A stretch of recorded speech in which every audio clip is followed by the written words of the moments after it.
நிறைய பேருக்கு குடியரசு தினம் அப்படின்னா என்னன்றது தெரியல. அதாவது 1947 நமக்கு சுதந்திரம் கிடைச்சது. சுதந்திரத்துக்கு அப்புறம் நம்ம இந்த குடியரசு தினத்தை மட்டும் எதுக்கு கொண்டாடுறோம்னு இன்னைக்கு இருக்கிற தலைமுறைக்கு தெரியல.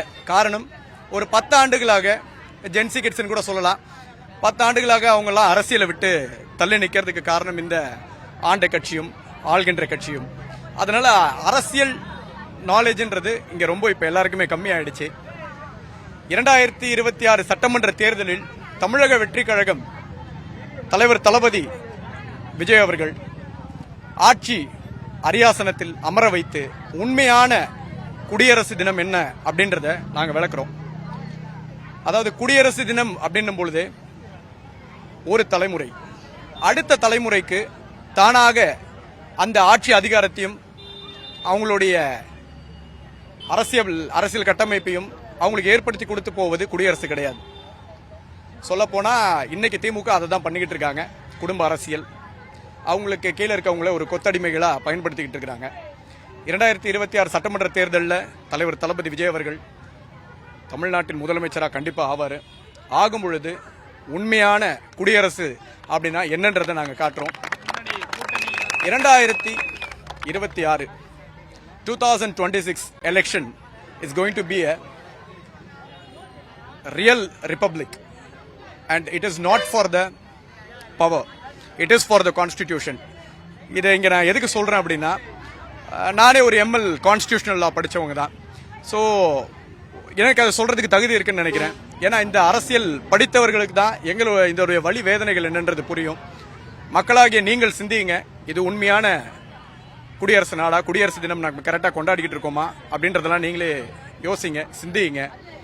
இந்த குடும்ப அரசியலை விரட்டி அடித்து எந்த ஒரு வஞ்சகமும் தெரியாமல், எந்த ஒரு சூழ்ச்சியும் தெரியாமல், ரொம்ப இன்னசென்ட்டா தலைவர் தளபதி நம்ம எல்லாரையும், மக்களையும், குறிப்பிட்ட சொல்லப்போனா பெண்கள், இவங்களை எல்லாரையும் நம்பி இந்த களத்தில் இறங்கியிருக்கிறாரு.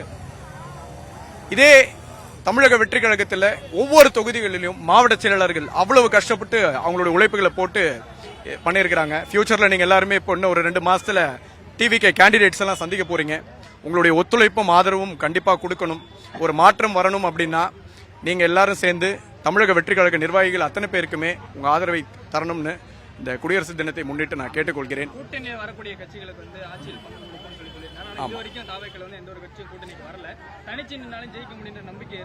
அதாவதுங்க, தமிழ்நாட்டில் கூட்டணிகள் அமைத்தவர்கள் எல்லாருமே யாரு?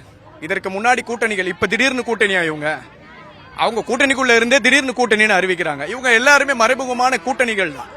தலைவர் தளபதி அவர்களுக்கு எந்த கூட்டணியும் நம்பி அவர் வரல. அப்படி கூட்டணி கட்சிகளை நம்பி வந்திருந்தா இன்றைக்கு இருக்கக்கூடிய அத்தனை மாவட்ட செயலாளர்கள் அத்தனை பேரும் இன்னைக்கு வேற்று கட்சியில இருந்து தான் வந்திருக்கணும்.